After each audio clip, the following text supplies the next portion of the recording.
kasih kerana bersama kami dalam slot pembelajaran hari ini. Topik yang akan kita bincangkan ialah kreativiti tanpa batas.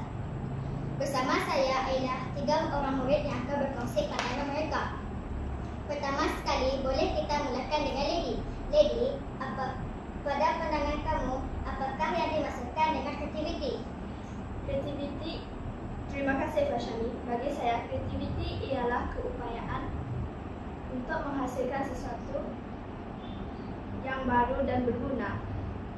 Ia boleh berlaku dalam pelbagai bidang seperti seni, penulisan, sains dan juga dalam menyelesaikan masalah. Jawapan yang menarik lagi. Kelly, bolehkah kamu kongsikan pula apa dimaksudkan tanpa batas dalam konteks ini? Sudah tentu, tanpa batas bermaksud tiada halangan atau sukatan dalam berfikir dan bergaya. Dalam konteks pembelajaran, ia bermaksud kita digalakkan untuk berfikir secara terbuka, mencuba pendekatan baru dan tidak takut untuk membuat kesilapan dalam proses pembelajaran. Terima kasih Kelly. Sekarang saya ingin bertanya kepada Albert.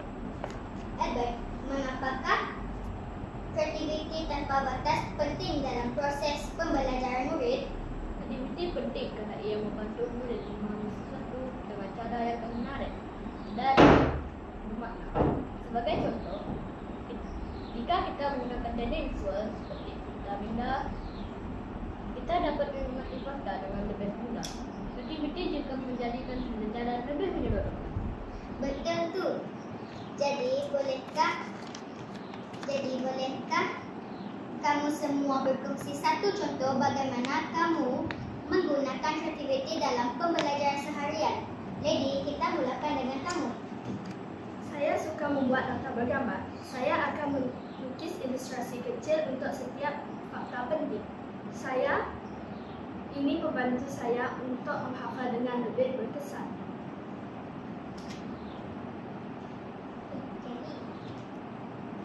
Saya pula suka menulis cerita atau puisi berdasarkan topik yang saya pelajari.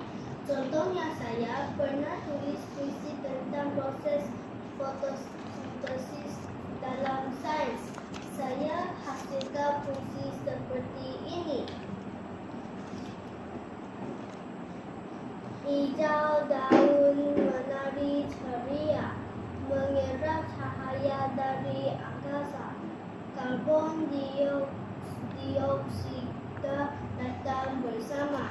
Air dari akar pun menyapa. Tenaga disimpan, glukosa terbina. Oksigen dilepas hadiah untuk dunia. Itulah fotosintesis, proses yang ajaib. Alam bekerja indah dan hebat. Puisi seperti ini membantu saya memahami isi pelajaran dengan cara yang lebih seronok dan mudah diingat.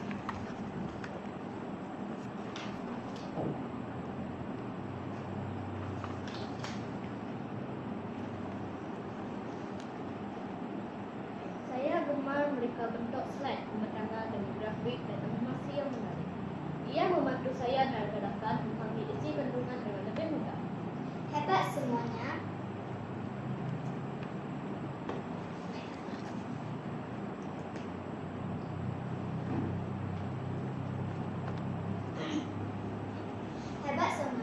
Sebagai penutup, bolehkah kamu semua berkongsi satu nasihat tentang bagaimana murid lain boleh mengasah kreativiti mereka? Jangan takut untuk mencuba. Kreativiti bermula apabila kita berani mencuba sesuatu yang baru.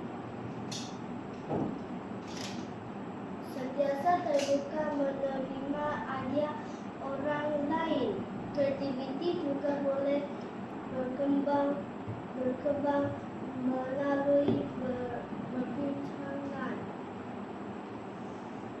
Gunakan teknologi secara bijak. Banyak aplikasi dan alat digital yang boleh membantu kita belajar secara kreatif. Terima kasih atas perkongsian yang sangat bermakna. Jadi, jelaslah bahawa kreativiti bukan sahaja penting dalam dalam pembelajaran harian kita. Ingatlah, tiada batas untuk berfikir, bermimpi dan mencipta. Kreativiti tanpa batas.